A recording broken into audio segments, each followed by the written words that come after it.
Okay, I want to talk this morning about the Antichrist and what is the work of the Antichrist. It's a big word used in the Bible, but the concept is relatively simple. The Antichrist, meaning against and in place of, uh, is to take what God does for us and substitute that with what God does in us. So the basis of our salvation is what God does for us in Jesus Christ. It's not what God does in us. And to confuse these two activities is how the Antichrist works. For example, the grace of God is God's unmerited favor towards us.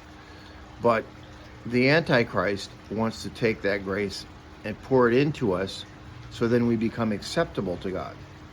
And that's just not going to happen, because we'll never get to the point where we're good enough or feel good enough, let alone be good enough to be acceptable and have no blemish or no sin in our life.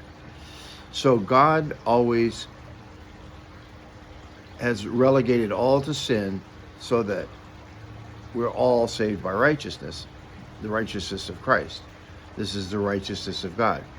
Again, the work of the Antichrist is to substitute the righteousness of God, what he did for us, that's his righteousness, and use that as righteousness that goes in us to make us acceptable to him.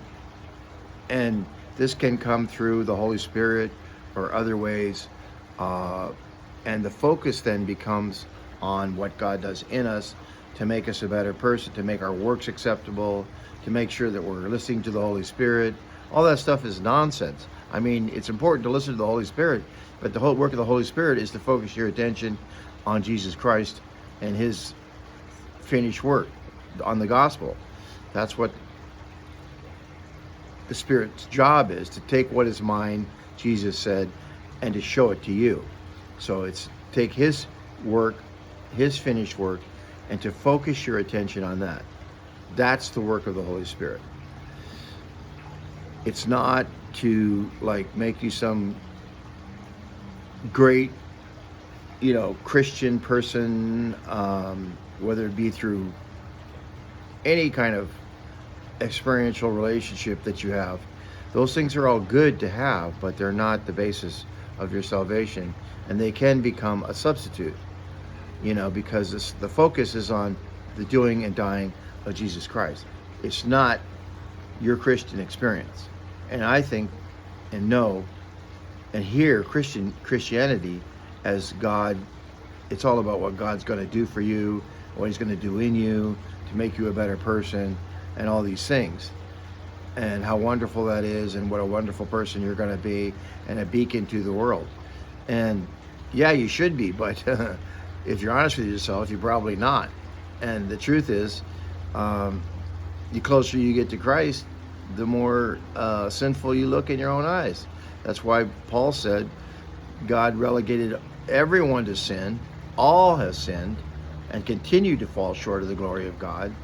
And the only way that you are going to be close to God is if you know that your basis of your acceptance with God is based on the righteousness of Jesus Christ, something that was done outside of you and is credited to your account. That's the gospel, plain and simple. Not this other stuff about becoming a Christian and all these wonderful things that are going to happen to you, and you're going to be a wonderful person, and you're going to be a beacon to the world. All this stuff is just, it's like Tony Robbins, build yourself up to be this great person. It's important to be a good person, but not so you can show the world, how good you are, and they're going to follow Christ. That's just not going to happen. If you're honest with yourself, too. So I know that's a little bit pessimistic, and people don't want to hear that. Oh, you should be more optimistic, but that's the truth. So if you want to live that way, you're going to be miserable. And, that's the Antichrist program.